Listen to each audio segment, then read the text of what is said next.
In 2013, when forumZFD and PECOJON, the Peace and Conflict Journalism Network, came together to put up this conflict-sensitive journalism workshop, the goal was to teach teachers, to teach the learners this framework of journalism.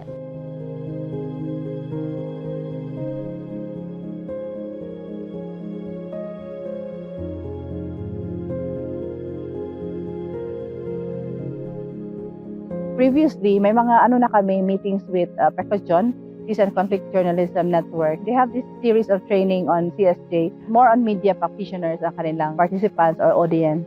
So why not? They thought that we can collaborate, work together, and try to integrate also conflict-sensitive journalism sa higher education institutions, so with educators.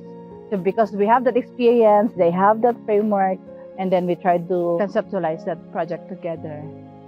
In the beginning, there was no Media Educators of Mindanao, no?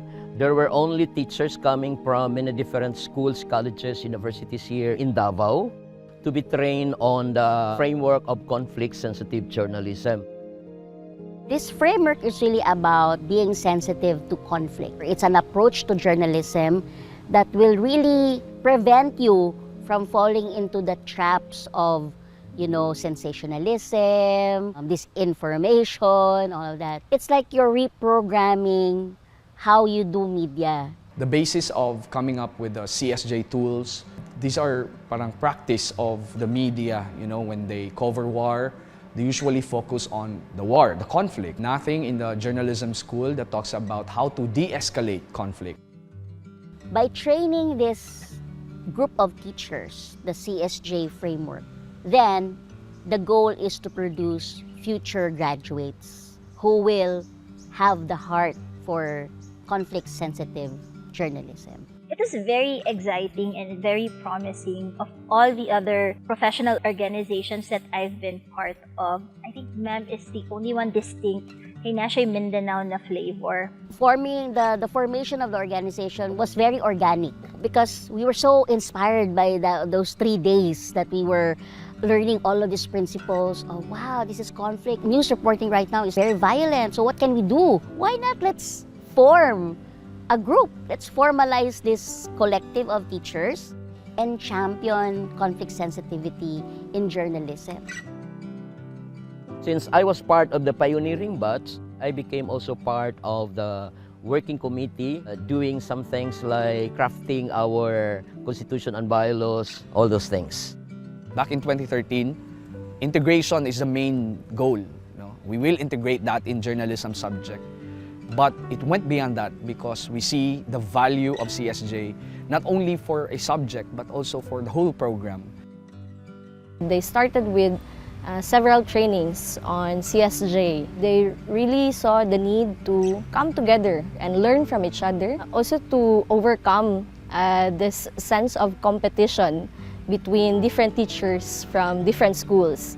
A facilitator was invited and we were oriented on the things na gusto naming i-craft, no? Saan pupunta yung direksyon ninyo? And so far, so good kasi this time, the result of the constitution and bylaws were somehow a reflection of ano yung gusto naming mangyari as an organization.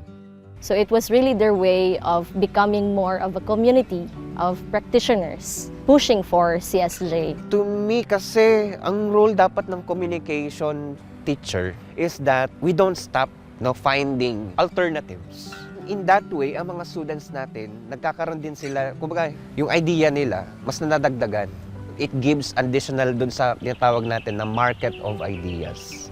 CSJ principles and philosophies are very vital in terms of Mindanao context because we see the importance for the future journalists, for example, to really deconstruct the conflict, understand the conflict, and from there, they could write better stories. It was really a struggle because, for one, it's not mainstreamed yet in the past, so you have to really introduce the framework to them, to the policymakers, to the decision makers of the school. Eventually, they were convinced that this is something important.